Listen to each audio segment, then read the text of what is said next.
E aí pessoal, tudo bem? Nessa aula nós vamos discutir sobre a rigidez arterial e a resposta fisiológica da musculação. Nós precisamos entender esse mecanismo e a importância de entender toda essa repercussão fisiológica. E para isso eu trouxe um interessante artigo para que possamos nos basear nessa nossa discussão, que é o efeito de uma sessão de treinamento resistido agudo, né? Então uma sessão, e o programa de treinamento resistido a longo prazo sobre a rigidez arterial. E esse artigo é uma revisão sistemática com meta-análise. Então, vamos lá. Primeiramente, nós precisamos entender o quê? Nós precisamos entender que a rigidez arterial leva ao aumento de doenças cardiovasculares e de morte. E a rigidez arterial está aumentada em pessoas com obesidade, diabetes, hipertensão, o próprio processo de senescência, que é o processo de envelhecimento fisiológico, gera o aumento dessa rigidez arterial. E essa rigidez arterial pode advir, por exemplo, da arteriosclerose e aterosclerose. Atenção, porque eu falei arteriosclerose e aterosclerose. Logo, não são as mesmas coisas. Bom, vamos começar pela aterosclerose. O que é aterosclerose? Aterosclerose é uma doença vascular que é causada pela formação de placas de ateromas. E essas placas são caracterizadas por tecido fibroso, que nada mais é do que proteoglicanos e colágeno, células musculares lisas, lipídios, tecido necrótico, e isso gera o quê? Obstrução do fluxo sanguíneo. Se for o vaso sanguíneo que irriga o miocárdio, as artérias coronárias, essa pessoa vai ter infarto agudo do miocárdio. Se for vasos sanguíneos cerebrais, AVC.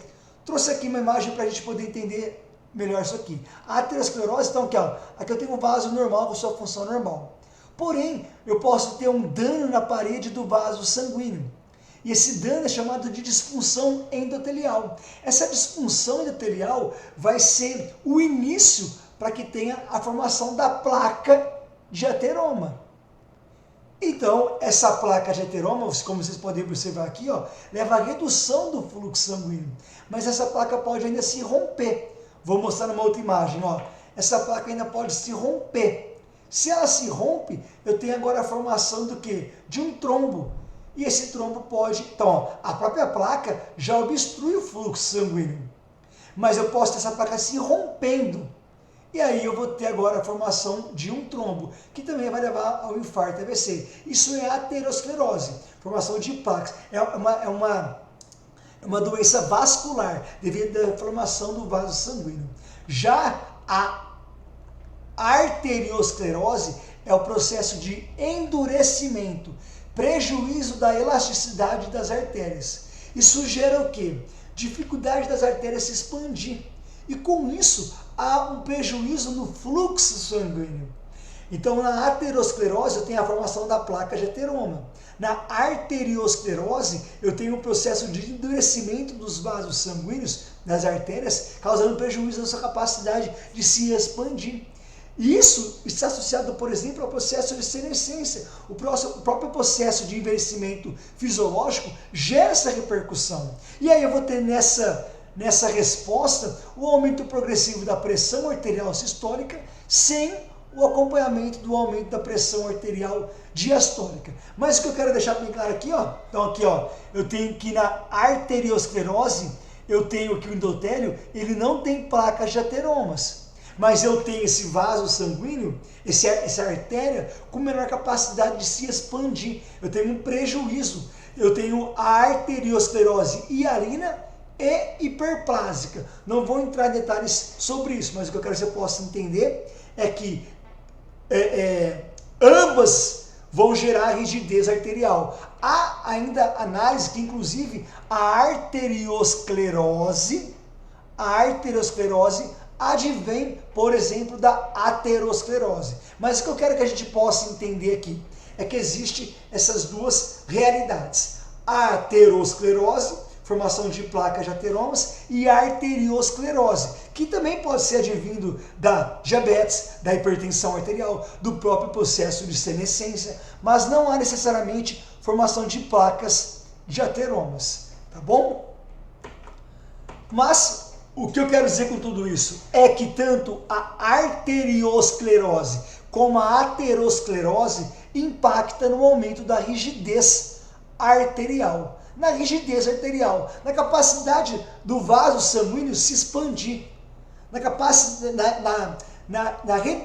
no aumento da resistência vascular periférica, na redução da distensibilidade, na redução da complacência arterial. E essa rigidez arterial, reparem nisso, gera o aumento de doenças cardiovasculares e de morte. Então eu estou aqui para a gente poder entender que nós temos que dar conta disso. Uma intervenção que gera tratamento da rigidez arterial deve ser uma intervenção que agora reduz a rigidez arterial. E aí, independente se essa rigidez arterial veio da aterosclerose, que leva a infarto e AVC, ou da arteriosclerose, que vai levar também à obstrução do fluxo sanguíneo. Então, que intervenção que nós podemos utilizar para levar ao tratamento? O que nós podemos utilizar para reduzir a rigidez arterial? E aí, o objetivo desse estudo foi justamente isso.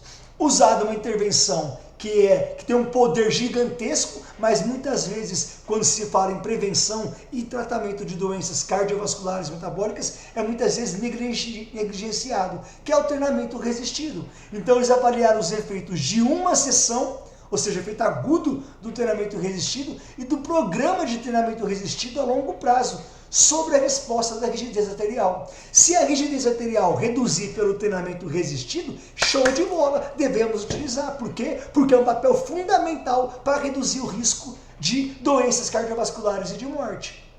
E aqui, como é que foi a metodologia? Foi um artigo de revisão sistemática e meta-análise. E os critérios de exclusão, ou seja, os artigos que foram excluídos, tá bom? Foram artigos que não estavam em inglês. Aqui já entende a importância de ter o inglês como língua. Você pode não ser fluente, mas você tem que entender, tá bom? Porque os artigos que estavam em outra língua, a não ser inglês, não serve.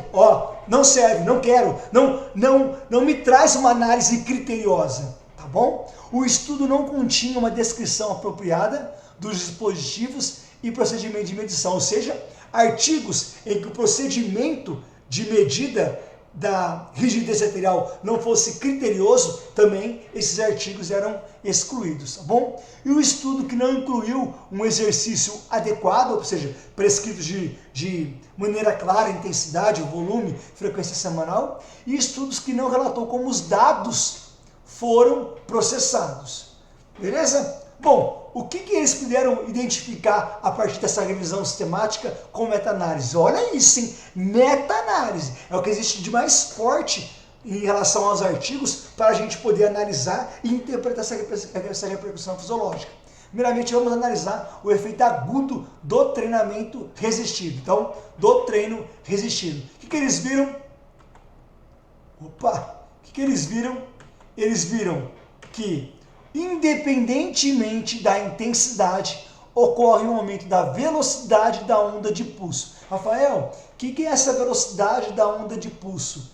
É uma medida que nós temos para poder analisar a rigidez arterial. Então, a velocidade da onda de pulso retrata para nós a rigidez arterial. Se aumenta a velocidade da onda de pulso, significa que aumentou a rigidez arterial. E eles viram o quê? Que independente da intensidade, o treinamento resistido, agudo, efeito agudo, aumenta a rigidez arterial. Aí, se você não tiver conhecimento disso, alguém, médico, um outro de educação física, um nutricionista, um blogueiro, qualquer um vai dizer, tá vendo? Então é ruim, porque o treino aumentou a rigidez arterial, já que aumentou a velocidade da onda de pulso. Gente, calma, a rigidez, o aumento da rigidez arterial vai ser advindo da redução da complacência arterial. Rafael, complacência arterial, o que é complacência arterial? É a quantidade total de sangue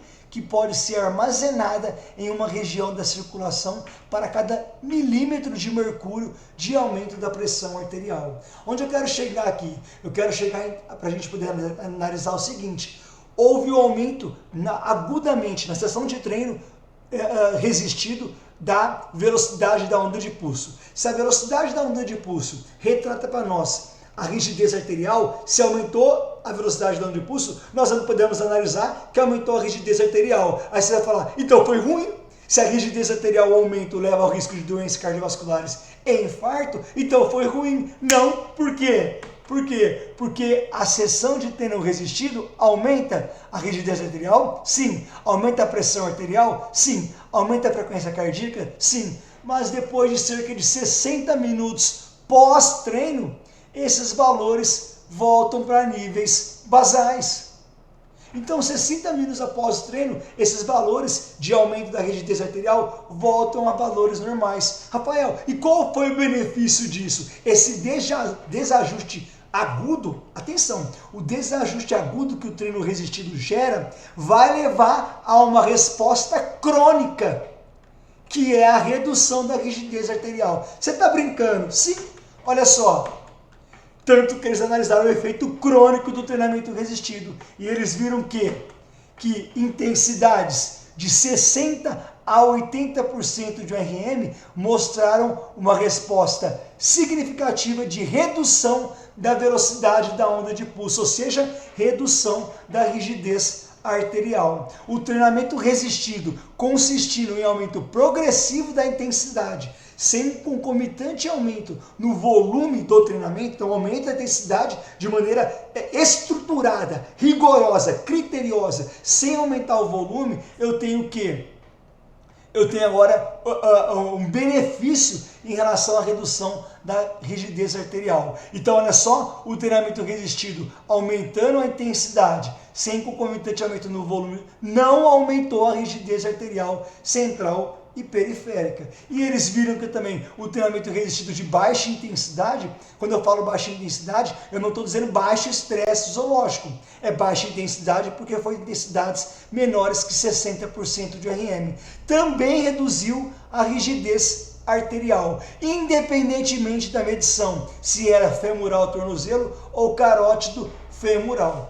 Olha que bacana, então nós temos uma arma gigantesca, mas eu preciso estruturar. Você viu que eu preciso estruturar. Agora não dá mais para eu poder analisar que o efeito agudo é benéfico. Eu repito, o estresse fisiológico, ou seja, o efeito agudo, o que é estresse fisiológico? Sofrimento imposto ao organismo. Esse sofrimento, o efeito crônico dele é agora gerar uma repercussão que o organismo agora vai criar para que aquilo que é colocado não seja mais sofrimento. Rafael, o que pode reduzir a rigidez arterial? Eu gero estresse fisiológico na sessão de treino, que aumenta a rigidez arterial, e isso, depois de 60 minutos pós-treino, volta a valores normais, mas o efeito, então, várias sessões, o efeito crônico é o quê? É o aumento da função endotelial. É o aumento da capacidade do endotélio responder aos agentes vasodilatadores.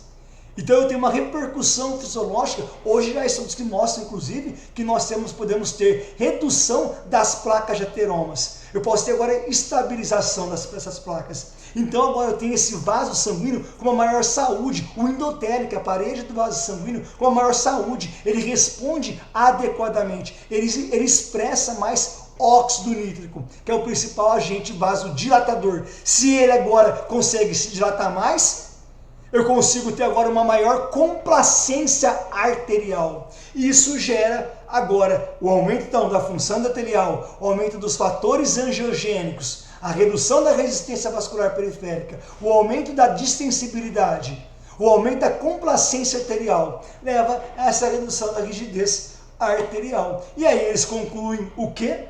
Que o treinamento resistido de intensidades de 30% a 80% de RM deve ser usado para reduzir a velocidade da onda de pulso. A velocidade da onda de pulso retrata para nós a rigidez arterial. Se reduz a velocidade da onda de pulso, reduz a rigidez arterial. E isso previne doenças cardiovasculares. E além de prevenir, trata doenças cardiovasculares. Entenda a importância do treinamento resistido. Se tiver que escolher apenas um modelo de treinamento, tem que ser um resistido. E o seu aluno nem precisa de gostar, mas sim de entender a importância. É claro que o efeito combinado, treinamento resistido e aeróbio gera respostas superiores, mas não existe intervenção criteriosa para poder prevenir doenças cardiovasculares e tratar doenças cardiovasculares e metabólicas que não tem o treinamento resistido. Eu repito de novo, o treinamento resistido tem que ter para poder prevenir doenças cardiovasculares e tratar doenças cardiovasculares. Vou colocar o aeróbio? Opa, show de bola. Não, vou colocar só um. Esse é o treinamento resistido. Beleza? Espero que essa aula possa ter ajudado. Valeu, galera!